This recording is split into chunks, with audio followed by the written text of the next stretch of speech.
അതിരാവിലെ തന്നെ പാർവതി ഉണർന്നു. മുഖം തിരിച്ചു നോക്കിയപ്പോൾ കണ്ടു അരികിലായി കിടന്നുറങ്ങുന്ന വാവയെ. കുറച്ചു മാറി ചെരിഞ്ഞു കിടക്കുകയാണ് കാശി. കുഞ്ഞിൻ്റെ നൂലുകെട്ടായതുകൊണ്ട് അവൾ വേഗം എഴുന്നേറ്റു. എന്നിട്ട് കാശിയും വിളിച്ചുണർത്തി. ഏട്ടാ, ഞാൻ കുളിച്ച് ഫ്രഷായിട്ട് വരാം, വാവയെ ശ്രദ്ധിച്ചോണേ. പോയിട്ട് വാടാ മുത്തേ. അവൻ ചുണ്ടനക്കി. പാറു ഒരു ടോപ്പ് എടുത്തുകൊണ്ട് വാഷ്റൂമിലേക്ക് പോയി. കുഞ്ഞുവാവയും കെട്ടിപ്പിടിച്ച് കാശി കിടന്നു. പെട്ടെന്ന് തന്നെ അവൾ കുളിച്ചിറങ്ങി വന്നിരുന്നു. അച്ഛനും മോളും സുഖമായ ഉറക്കത്തിലാണ്. ശബ്ദമുണ്ടാക്കാതെ അവൾ വെളിയിലേക്ക് ഇറങ്ങി. അടുക്കളയിൽ ചെറിയ തട്ടുമുട്ടും കേൾക്കുന്നുണ്ട്. മായേച്ചി, ആ മോൾ ഉണർന്നോ? ആഹാ, കുളിയും കഴിഞ്ഞല്ലോ. ഇനി സുന്ദരിയാവാൻ പോകണ്ടേ? സ്റ്റോർ റൂമിൽ നിന്ന് നാളികേരം എടുത്തുകൊണ്ട് സാലമ്മ ചേച്ചി ഇറങ്ങി വന്നു. സുന്ദരിയാവാൻ പോകുന്നില്ല, അവരോടെ ഇങ്ങോട്ട് വരാൻ വിളിച്ചു പറഞ്ഞു. കുഞ്ഞ് കരഞ്ഞാലോ ചേച്ചി? അവൾ മറുപടി കൊടുത്തു. അതാ മോളെ നല്ലത്. ഈ ദിവസമായിട്ട് എന്തിനാ അതിനെ വെറുതെ കരയിക്കുന്നത്? ബ്ലൗസൊക്കെ അഴിച്ചുവിട്ടെടുത്ത് വെച്ചില്ലേ? അതൊക്കെ മായ ചേച്ചി ഇന്നലെ റെഡിയാക്കി വെച്ചിട്ടുണ്ട്. ഇപ്പം കറക്റ്റാണെന്ന് തോന്നുന്നു. ഈ വലത് കൈയാ കയറാത്തതേ. മായ ചേച്ചി കൊടുത്ത കാപ്പി വാങ്ങി കുടിക്കുന്നതിനിടയിൽ അവൾ പറഞ്ഞു. ഈ ചുരുങ്ങിയ ദിവസങ്ങൾ കൊണ്ട് മായ ചേച്ചിയും സാലമ്മ ചേച്ചിയുമായിട്ട് നല്ലൊരു ബന്ധം സ്ഥാപിച്ചിരുന്നു കല്ലും പാർവതിയുമൊക്കെ. സ്വന്തം അമ്മയെപ്പോലെയാണ് പാർവിനെ മായ ചേച്ചി നോക്കുന്നത്. യാതൊരു കുറവും വരുത്താതെയാണ് അവർ നന്നായി അവളെ ശ്രദ്ധിക്കുന്നതും. പിന്നെ കല്ലും കൂടി ഉള്ളതുകൊണ്ട് അവളെയും കുഞ്ഞിനെയും കുളിപ്പിക്കലും മറ്റും സാലമ്മ ചേച്ചിയാണ്. രണ്ടാളും കൂടി ഉള്ളതുകൊണ്ട് വലിയ ബുദ്ധിമുട്ടൊന്നുമില്ല. യാതൊരു പ്രശ്നങ്ങളും ഇല്ലാതുകൊണ്ട് എല്ലാം നന്നായി മുന്നോട്ട് പോയി. കാശിയെ വിളിച്ചുണർത്തി കുളിക്കാൻ വേണ്ടി പറഞ്ഞു വിട്ടിട്ട് പാറു വാവയുടെ അരികിലിരുന്നു. കുഞ്ഞപ്പോൾ ഉണർന്നു കിടക്കുവാണ്. പാറു മുഖം കൊണ്ട് കാണിക്കുന്ന കോപ്രായം നോക്കിക്കൊണ്ട് അവളുടെ മുഖത്തു നിന്നും കണ്ണെടുക്കാതെയാണ് വാവ കിടക്കുന്നത്. പേരെന്താണെന്ന് കണ്ടുപിടിച്ചോ? പിന്നിൽ നിന്നും അയച്ചൊരു ശബ്ദം. കണ്ടുപിടിച്ച് വെച്ചിട്ടുണ്ട്. ഒന്ന് പറയണ്ടേ ചേച്ചി? എപ്പോൾ ചോദിച്ചാലും ബിഗ് സർപ്രൈസ് എന്ന് പറഞ്ഞ് കണ്ണടച്ച് കാണിക്കും. പിന്നെ ഞാനെന്ത് ചെയ്യാനാ? സാരില്ല, ഇത്രയും ദിവസം കാത്തില്ലേ. ഇനി 2-3 മണിക്കൂറിൻ്റെ കാര്യമല്ലേ ഉള്ളൂ. അല്ലടാ ചുന്ദരിക്കുട്ട. മായിച്ചേച്ചി വന്ന് കുഞ്ഞിനെ എടുത്തുകൊണ്ട് ഇറങ്ങിപ്പോയി. അപ്പോഴേക്കും കേട്ടു അപ്പുറത്തെ മുറിയിൽ നിന്നും കല്ലുവിൻ്റെ വാവയുടെ നിലവിളി. അവനാണെങ്കിൽ വിശപ്പ് മാറിയില്ലെങ്കിൽ ഉറക്കെ കിടന്ന് കരയും. കല്ലുവിനെ കൊണ്ട് ഇപ്പം തന്നെ ഇക്ഷ വരപ്പിക്കാൻ തുടങ്ങിക്കഴിഞ്ഞെന്ന് പറഞ്ഞ് എല്ലാവരും കളിയാക്കും. കല്ലുവിനിടയ്ക്ക് ഒരു പനി വന്നു. മെഡിസിൻ ഒന്നും എടുക്കണ്ട, മാറുമെന്ന് സാലമ്മ ചേച്ചിയൊക്കെ പറഞ്ഞതാണ്. എന്നാലും കുഞ്ഞിനെ പിടിച്ചാലോ എന്ന് ഭയന്ന് അവൾ ചെന്ന് ഡോക്ടറെ കണ്ട് മരുന്ന് വാങ്ങി. പിന്നീട് എന്താണെന്നറിയില്ല, അവൾക്ക് പാല് കുറവായിരുന്നു. ആദ്യത്തെ 3-4 ദിവസം തീരെ പാല് വന്നില്ല. പിന്നെ എന്തൊക്കെയോ ആയുർവേദ കൂട്ടുകളൊക്കെ ചേർത്ത് കഷായം വെച്ച് സാലമ്മ ചേച്ചി അവൾക്ക് കൊടുത്തു. ശേഷം മെല്ലെ ശരിയായി വന്നു. കുഞ്ഞിന് വിശപ്പ് മാറാതെ വന്നപ്പോൾ ടീൻ ഫുഡ് കൊടുക്കാമെന്നൊക്കെ തീരുമാനിച്ചതാണ്. പക്ഷെ പാറു ഉള്ളതുകൊണ്ട് അതിൻ്റെ ആവശ്യമൊന്നും വന്നില്ല. ഇടയ്ക്കൊക്കെ കല്ലു കുളിക്കാൻ കയറുമ്പോൾ കുഞ്ഞു ഉണർന്ന് കരഞ്ഞാൽ പാറു ചെന്ന് അവനെ മുലയൂട്ടും. അങ്ങനെ അവൻ പാറുവിൻ്റെ പാല് കുടിച്ചാണ് കിടന്നുറങ്ങുന്നത്. കരച്ചിൽ കേട്ടുകൊണ്ട് പാറു വെളിയിലേക്ക് ഇറങ്ങിച്ചെന്നപ്പോൾ സാലമ്മ ചേച്ചി അവനെ എടുത്ത് കുലുക്കുന്നുണ്ട്. എന്താ ചേച്ചി, എന്തിനാ വാവ കരയുന്നേ? കല്ലു എവിടെ? അവൾ അകത്തേക്ക് നോക്കി. കുളിക്കാൻ കയറിയപ്പോൾ എഴുന്നേറ്റോ? ഇപ്പം ഇറങ്ങി വരും, അവളോട് ഞാൻ പറഞ്ഞിട്ടുണ്ട്. അർജുനാണ് മറുപടി കൊടുത്തത്. ഇങ്ങി താ ചേച്ചി, ഞാൻ കൊടുക്കാം. പാറു വന്ന് അവളുടെ കയ്യിലേക്ക് മേടിച്ചുകൊണ്ട് റൂമിലേക്ക് കയറി ഡോറടച്ചു. ഹോ, ഈ മിൽമ ബൂത്തിൽ നിന്നും ഇനി ആർക്കെങ്കിലും കൊടുക്കാൻ ഉദ്ദേശമുണ്ടോ മാഡം? പാല് കൊടുത്തുകൊണ്ട് കട്ടിലിൻ്റെ ക്രാസയിൽ ചാരിയിരിക്കുകയാണ് പാറു. അപ്പോഴാണ് പിന്നിൽ നിന്നും കാശിയുടെ ശബ്ദം. അവനെ നോക്കി പെണ്ണൊന്ന് കണ്ണുരുട്ടി പേടിപ്പിച്ചു. കാര്യമായിട്ട് ചോദിച്ചതാടി. പറഞ്ഞുകൊണ്ട് അവൻ വന്ന് അവളുടെ മടിയിൽ കിടക്കുന്ന കുഞ്ഞിൻ്റെ കവളിൽ ഒന്ന് തോണ്ടി. അടങ്ങിയിരിക്കേട്ടാ, അവനൊന്ന് കുടിച്ചോട്ടെ, ഇല്ലെങ്കിൽ ഇപ്പം തന്നെ സൈറൺ മുഴക്കും. അവൾ ചിരിച്ചുകൊണ്ട് ശബ്ദം താഴ്ത്തി. ഞാൻ സൈറൺ മുഴക്കാൻ തുടങ്ങിയിട്ട് എത്ര ദിവസമായി? ഇനി എന്നാടി? ദേ, മിണ്ടാതെ പൊയ്ക്കോണം കേട്ടോ. 27 ഡേയ്സേ ആയിട്ടുള്ളൂ, അപ്പോഴേക്കും ഇളകാൻ തുടങ്ങിയല്ലേ? 27?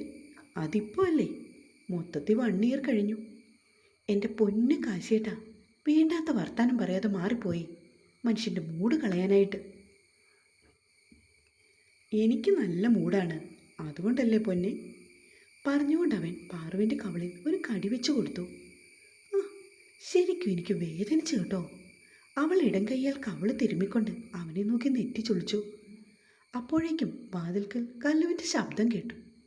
ചെന്ന് വാതിൽ തുറക്ക്, അവൾ കുളി കഴിഞ്ഞു വന്നതാ. പാറു പറഞ്ഞതും കാശി ഒരു ടീഷർട്ട് എടുത്തിട്ടുകൊണ്ട് വാതിൽ ചെന്ന് തുറന്നു. ഉറങ്ങി ചേച്ചി? ഇല്ലടാ, ചുമ്മാ കണ്ണടച്ച് കിടക്കുക. ഞാനങ്ങോട്ട് കയറിയതേ ഉള്ളായിരുന്നു, അപ്പോഴേക്കും ഉണർന്നു. കല്ലുവിൻ്റെ ശബ്ദം കേട്ടതും കുഞ്ഞ് പാലുകൂടി മതിയാക്കി മുഖം വെട്ടിച്ചു. ശേഷം കല്ലു കുഞ്ഞിനെയും കൊണ്ട് വെളിയിലേക്ക് ഇറങ്ങിപ്പോയി.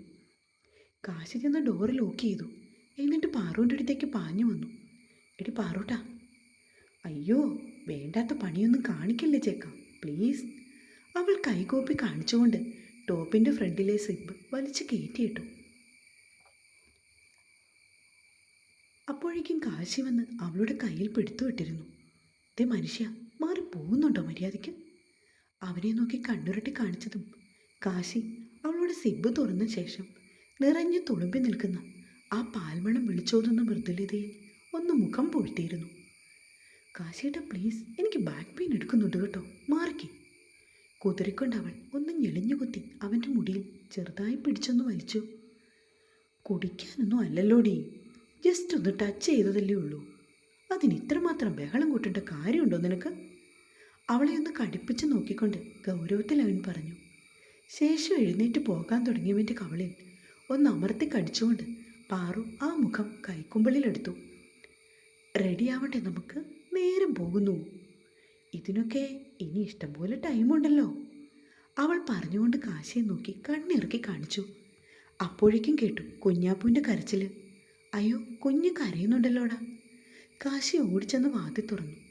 മോനെ വിശന്നിട്ടാണെന്ന് തോന്നുന്നു, കൈവിരലൊക്കെ നുണയുന്നുണ്ട് കേട്ടോ. ചേച്ചിയുടെ കയ്യിൽ നിന്നും കുഞ്ഞിനെ മേടിച്ച് കാശി അകത്തേക്ക് വന്നു. പാറു പാല് കൊടുത്ത് കഴിഞ്ഞതും ആള് കരച്ചിൽ നിർത്തി. 10 മിനിറ്റിനുള്ളിൽ ഉറങ്ങിപ്പോവുകയും ചെയ്തു. അപ്പോഴേക്കും പാറുവിനെ മേക്കപ്പ് ചെയ്യാനുള്ള ആളെത്തി. വാഷ്റൂമിൽ പോയി ഒന്നുകൂടൊന്ന് ഫ്രഷായി വന്ന ശേഷം അവൾ ഉടുക്കുവാനുള്ള സെറ്റ് സാരിയും ഓർണമെൻറ്റ്സും ഒക്കെ എടുത്ത് വെളിയിലേക്ക് വെച്ചു. മേക്കപ്പ് ആർട്ടിസ്റ്റ് നിമിഷ നേരം കൊണ്ട് അവളെ ഒരുക്കി നല്ല സുന്ദരിക്കുട്ടിയാക്കി. നിറയെ മുല്ലപ്പൂവൊക്കെ ചോടിച്ച് ട്രഡീഷണൽ ആയിട്ടുള്ള ആഭരണമൊക്കെ അണിയിച്ചു കൊടുത്തപ്പോൾ പാറുവിൻ്റെ മുഞ്ചു വർദ്ധിച്ചു. അതിനുശേഷം അവർ കല്ലുവിനെ ഒരുക്കി റെഡിയാക്കി. അങ്ങനെ 9 മണിക്ക് ശേഷം എല്ലാവരും ചടങ്ങ് നടക്കുന്ന സ്ഥലത്തേക്ക് പുറപ്പെട്ടു. പാറുവിൻ്റെ കൂടെ മായച്ചേച്ചി ഉണ്ടായിരുന്നു വണ്ടിയിൽ. അവരായിരുന്നു കുഞ്ഞിനെ പിടിച്ചത്. കാശിയുടെ ഫോൺ ശബ്ദിച്ചപ്പോൾ അവൻ അതെടുത്തു നോക്കി. അച്ഛൻ കോളിംഗ്. ഹലോ അച്ഛാ. ആ മോനെ, എവിടെ എത്തിടാ നിങ്ങൾ? വന്നുകൊണ്ടിരിക്കുന്നു. എന്താ അച്ഛാ? ഒന്നുമില്ല, അർജുനൊക്കെ ഇവിടെ എത്തി. നിന്നെ കാണാഞ്ഞോണ്ട് വിളിച്ചതാ. വരുവാ, ഒരു 10 മിനിറ്റ്. പെട്ടെന്ന് അവൻ ഫോൺ വെച്ചു. അച്ഛനാണോ കാശിയേട്ടാ വിളിച്ചത്? എന്തേ? അവർ KK സെൻറ്ററിൽ എത്തിയെന്ന്, നമ്മളെ കാണാഞ്ഞിട്ട് വിളിച്ചതാ. അത്ര താല്പര്യമില്ലാത്ത പട്ടി അവൻ പറഞ്ഞു. അയ്യോ, നേരാണോ ഏട്ടാ? അവരൊക്കെ എത്തിയോ? പാറു ആഹ്ലാദത്തോടെ കാശിയെ നോക്കി. അതിന് ഇത്രമാത്രം ഉച്ചത്തിൽ ചോദിക്കണോ? ഇവിടെ എല്ലാവർക്കും ചെവി കേൾക്കാം, കാശി ഗൗരവത്തിൽ പറഞ്ഞു. എന്നാലും അങ്ങനെ അല്ലല്ലോ കാശിയേട്ടാ. കുഞ്ഞാപ്പൂനെ ആദ്യമായിട്ട് കാണുമില്ലേ അവരൊക്കെ? കണ്ടിട്ട് പോട്ടെ, അതിനിപ്പോൾ ഇവിടെ ആരും തടസ്സം പറഞ്ഞില്ലല്ലോ. ഈ കാശിയേട്ടൻ എന്താ ഇങ്ങനെ മസിൽ പിടിച്ച് സംസാരിക്കുന്നത്? കൂളാകൂന്നേ. പാറു അവൻ്റെ കൈത്തണ്ടയിൽ ഒന്ന് കൊട്ടി. ഒരു പിക്ക് ചോദിച്ചിട്ട് പോലും ഏട്ടനൊന്ന് അയച്ചു കൊടുത്തില്ലല്ലോ. ഇന്നിപ്പോൾ ആദ്യമായിട്ടല്ലേ വാവയെ കാണുന്നത്, അതുകൊണ്ട് ഞാൻ പറഞ്ഞു പോയതാ. പാറു വീണ്ടും ഓരോന്ന് പറഞ്ഞുകൊണ്ടേയിരുന്നു. പക്ഷേ കാശി അതിനൊന്നും മറുപടി പോലും പറഞ്ഞില്ല. അവളുടെ മനസ്സിൽ കളങ്കമില്ലാത്തവളാണ്, അതുകൊണ്ടാണ് ഇങ്ങനെയൊക്കെ തുറന്നു പറയുന്നത്. എന്നാൽ തൻ്റെ വീട്ടുകാരുടെയൊക്കെ മനസ്ഥിതി എങ്ങനെയുള്ളതാണെന്ന് തനിക്ക് മാത്രമല്ലേ അറിയൂ, കാശി ഓർത്തു. കാശിയും പാറുവുമൊക്കെ എത്തിയപ്പോൾ ആളുകളൊക്കെ വന്നു തുടങ്ങിയിരുന്നു. ഓഫീസിലെ മിക്ക സ്റ്റാഫുകളും പാറുവിനെ കുറച്ച് നാളുകൾ കൂടിയാണ് കാണുന്നത്. അവളാണെങ്കിൽ ചുവന്നു തൊടുത്ത് സുന്ദരിയായി. എല്ലാവരും അടക്കം പറയുന്നുണ്ട് താനും. കുഞ്ഞുവാവയുമായിട്ട് സ്റ്റേജിലേക്ക് കയറാൻ വന്നപ്പോഴാണ് അച്ഛനെയും അമ്മയും ഒക്കെ കാണുന്നത്. പാറു അവരുടെ അരികിലേക്ക് വേഗം ചെന്നു. അച്ഛ, അമ്മ ഒരുപാട് നേരം എത്തിയിട്ട് നിറഞ്ഞ പുഞ്ചിരിയോട് കൂടി പാറു ചോദിച്ചുകൊണ്ട് അവരുടെ അടുത്ത് നിന്നു. അരമണിക്കൂറായി കാണും മോളെ, നിങ്ങൾ ലേറ്റായോ? അച്ഛനാണ് അവളോട് മറുപടി പറഞ്ഞത്. സുഗന്ധി കുഞ്ഞിനെ മേടിക്കാനുള്ള തിരക്കിലായിരുന്നു. അച്ഛമ്മയുടെ പൊന്നേ, ഇങ്ങോട്ട് വന്നേ, ഒന്ന് കാണട്ടെ. അവർ കുഞ്ഞിൻ്റെ ഇരു കവളിലും മാറി മാറി മുത്തം കൊടുത്തു. അച്ഛനും അമ്മ ഇന്നലെ വന്നോ അതോ? അച്ഛൻ്റെ അടുത്തേക്ക് വന്നുകൊണ്ട് കാശി ചോദിച്ചു. ഇന്നലെയല്ല, ഇന്ന് കാലത്തെ. അയാൾ മകൻ്റെ കവളിൽ ഒന്ന് തട്ടി. അതെയോ, ഇന്ന് കാലത്തെയാണോ എത്തിയത്? ആകെ ടയേർഡാണല്ലോ അമ്മ. ബ്രേക്ക്ഫാസ്റ്റൊക്കെ കഴിച്ചോ? കുഞ്ഞിനെ കൊഞ്ചിച്ചുകൊണ്ട് കസേരയിലിരിക്കുന്ന സുഗന്ധിയോട് പാറു ചോദിച്ചു. കഴിച്ചു മോളെ, വരുന്ന വഴിക്കൊരു റെസ്റ്റോറൻറ്റിൽ കയറി. പിന്നെ കുഞ്ഞിൻ്റെ നൂലുകെട്ട് ചടങ്ങിന് അച്ഛമ്മയും അച്ചാച്ചനും ഒക്കെ എത്തിച്ചേരണമെന്നുള്ളത് ഒരാഗ്രഹമായിരുന്നു, അതുകൊണ്ട് വന്നേ. കാശി നോക്കിയപ്പോൾ കുഞ്ഞുവാവയാണെങ്കിൽ സുഗന്ധിയുടെ മുഖത്തു നിന്നും കണ്ണെടുക്കാതെ നോക്കിക്കിടക്കുകയാണ്. അവരാണെങ്കിൽ വാവയെ കൊഞ്ചിച്ചുകൊണ്ട് എന്തൊക്കെയോ പറയുന്നുണ്ട്. ആ ചേഷ്ടകളൊക്കെ കണ്ടിട്ടാവണം കുഞ്ഞനങ്ങാതെ കിടക്കുന്നത്. അച്ഛമ്മയെ ബോധിച്ചുള്ള കുഞ്ഞാപ്പിക്ക് അരികിൽ നിന്ന് മായേച്ചി പറഞ്ഞതും സുഗന്ധി മുഖമൊന്നുയർത്തി. ഇതാരാണ് മോളെ? പെട്ടെന്ന് അവർ പാറുവിനോട് ചോദിച്ചു. പാറുവിൻ്റെ ചിറ്റമ്മയാണ്. ഇവൾക്ക് സ്റ്റിച്ചിട്ട് കിടുന്ന നേരത്ത് അമ്മയോട് ഹോസ്പിറ്റലിൽ വന്ന് നിൽക്കാവോ എന്ന് ഞാൻ ചോദിച്ചിരുന്നില്ലേ? പക്ഷെ അന്ന് അമ്മ മൂത്ത മകനെയും മരുമകളെയും കാണാൻ വേണ്ടി പുറപ്പെട്ടു പോയതല്ലേ. അപ്പോഴാണ് പാറു ചിറ്റയെ വിളിച്ചു വരുത്തിയത്. കാശി അത് പറയുകയും സുഗന്ധിയുടെ മുഖം താന്നുപോയി. കൃഷ്ണമൂർത്തിയും പെട്ടെന്നങ്ങോട്ട് വല്ലാണ്ടായി. കാശിയേട്ടൻ അതൊക്കെ കഴിഞ്ഞതല്ലേ, ഇനി എന്തിനാ പറയുന്നത്? നല്ലൊരു ദിവസമായിക്കൊണ്ട് മനുഷ്യൻ്റെ മൂട് കളയുവാണോ? പാറു അവനെ നോക്കി ദേഷ്യപ്പെട്ടു. പറഞ്ഞു എന്നേ ഉള്ളൂ, അതൊക്കെ കഴിഞ്ഞ കാര്യം തന്നെയാ, എനിക്കും അറിയാം. അപ്പോഴേക്കും ക്ഷണിക്കപ്പെട്ട അതിഥികളൊക്കെ എത്തിച്ചേർന്നു. പിന്നീട് ചടങ്ങിന് സമയമായിരുന്നു. തുടരും.